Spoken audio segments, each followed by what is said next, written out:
Hello and welcome back guys. In this tutorial I'll be doing the Primaris Captain out of the Dark Imperium box set. I did decide to go with the Ultramarines chapter, my least favourite chapter. However, the reason for my choice was that a number of people said, more people said they wanted to see the Ultramarines chapter done specific because of how unforgiving the Ultramarines blue is as a contrast colour, and basically how bad some of the results they either get themselves or they've seen online. So yeah, that was the reason for my choice. I never want to shake away from a challenge, so yeah. So straight on with the tutorial. We're working off the Wraithbone undercoat here. The reason being is that we're going to need as much contrast as possible. I know most of the guides say go Gracier. This is such a dark pigment. I think we need more contrast, so I've gone with Wraithbone. First thing I've done is painted in the eyes with a mix of 1:1 contrast, medium and Blood Angels red. Also using this to fill in the coat whilst I've got it mixed up.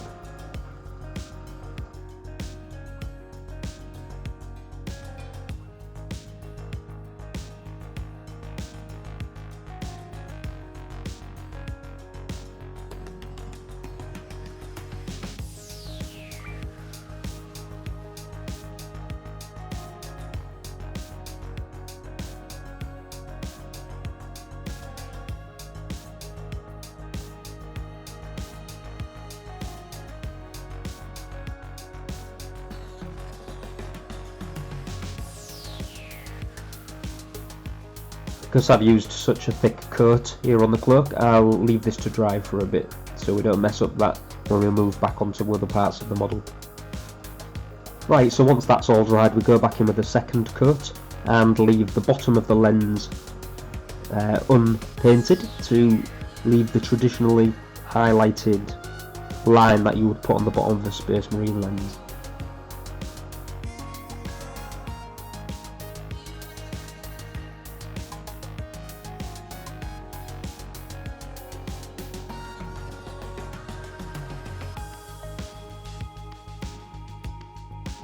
Straight back in there with the Wraithbone to touch up any mistakes made.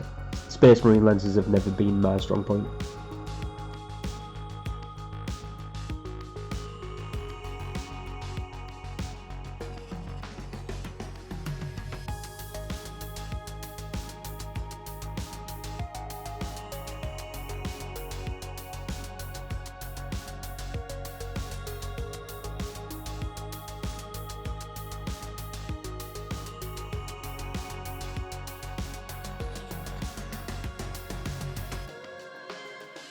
Struggling here to show the effect, possibly due to the shadows cast by this model's hood, so I've added another example from a tester model that I did to give you a bit more of a clear example of what we're going for.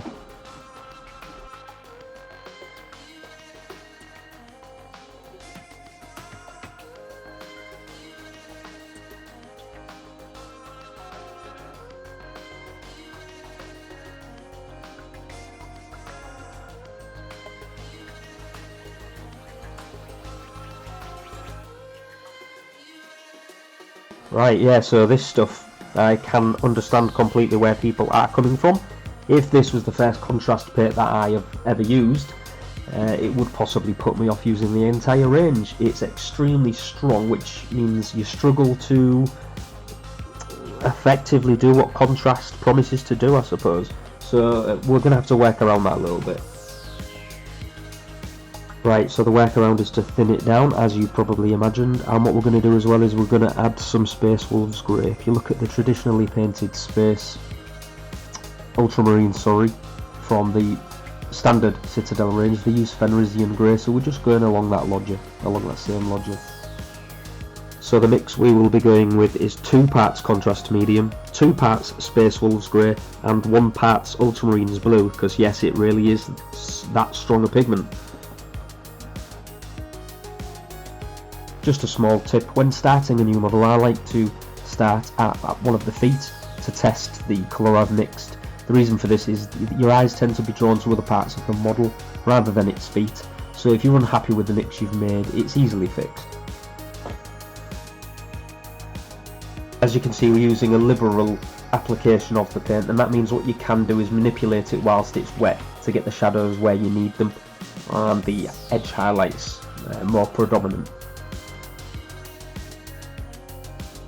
I do apologise in advance for some of these camera angles. I'm still getting used to this painting whilst recording malarkey. I've got newfound respect for anybody who does tutorials online, because it's really difficult to keep aware of the positions of your models whilst painting, especially if you're like me and you like to turn your model any which way to get the best angles. So I will strive to get better at this in future tutorials, and it does get a little bit better in this video when I become a little bit more aware of it. And just to add to that as well, it does affect my painting on the flip side as well. I make a lot more mistakes whilst trying to be aware of the camera positioning and things, so you may notice me make more mistakes than I'd usually make, but I try to leave those in.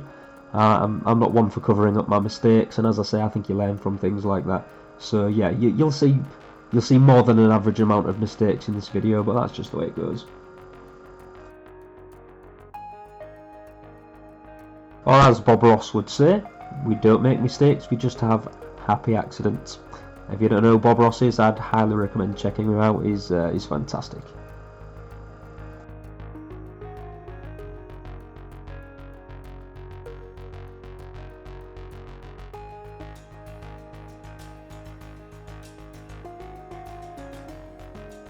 We're just taking this panel by panel at the moment, or part by part. The reason for that is so what we can do is we can really control the flow of the paint, and we can control where we want it to create the optimal amount of shadows, make sure we get the best edge highlights out of this paint.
Because we're applying this as such a thick watery coat, you might find that sometimes it's easier to actually dab the paint rather than use a brush stroke, and what that will do is that'll allow the paint to pool more effectively.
Another thing that I normally do as well is I will normally undercoat my model black and then I will apply Wraithbone or Grey Seer. For some reason, maybe I just forgot, maybe I was distracted, I didn't do that in this case. That was one of my regrets for this model. It meant it was more difficult than it needed to be to get into some of those deeper areas of the model. Ordinarily you can leave some of those deepest recesses unpainted because you just wouldn't notice them anyway. When they have been undercoated white, you will notice them. So I had to really get in there and get a bit messy, which is something, as I say, that was one of my regrets on this model.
Right, so we'll leave that to dry, ready for the second coat.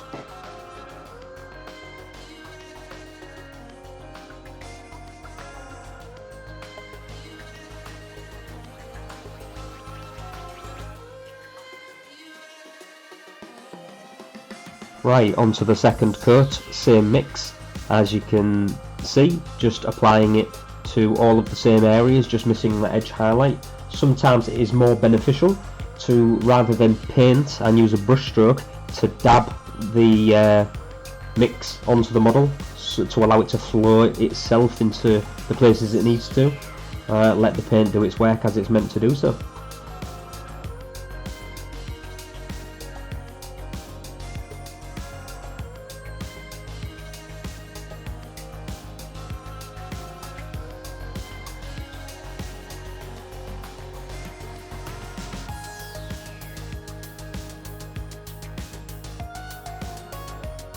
Also, be as creative as you want at this point. You don't have to give a second coat, or coat, sorry, that's my northern accent coming out. You don't have to give a second coat to every part of the model.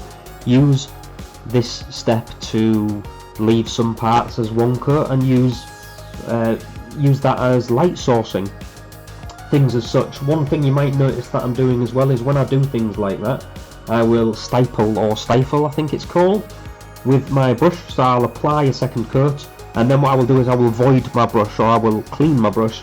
I am a brush sucker, So I will suck the paint off my brush, and then I will use a dry brush to then blend that harsh edge into the lighter areas to get a smooth transition. If you're not happy with doing that, then some people use a wet sponge, or some people use a wet towel. I'll probably end up doing the same myself at some point, just simply because contrast paint tastes so disgusting.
As with the Plague Lord, if you're not happy with the contrast, going for a third coat, use that also to create extra light sourcing.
I've had a fair few people turn around and say to me that it's just as much effort to miss the edges as it is to edge highlight all of the areas.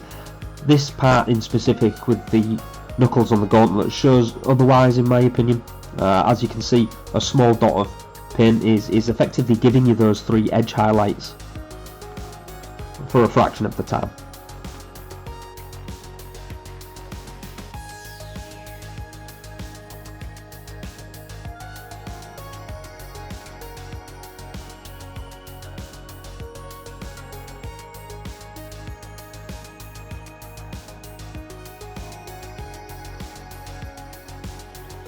Another example here on the vents of the power pack. You don't need to be super accurate. You can, with a swift brush stroke across all of them, if you've got enough surface tension, get smaller edge highlights.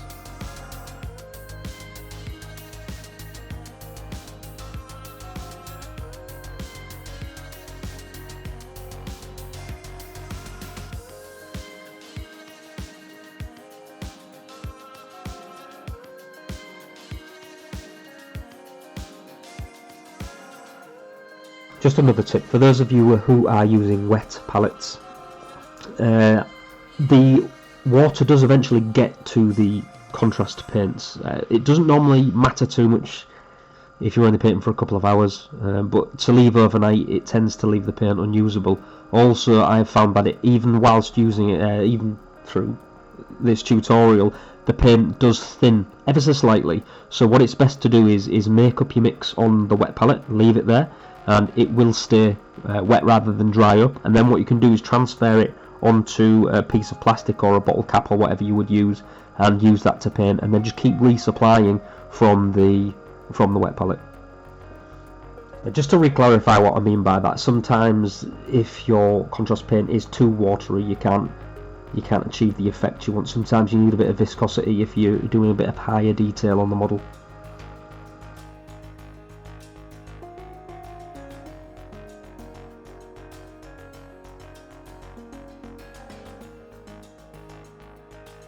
And that concludes part 1. I'll probably do this in a 2-parter, as with the Plague Lord, possibly a 2 and a little bit at the end for the extra step for those who do wish to varnish as before. Hope you enjoyed it, and hopefully see you for part 2.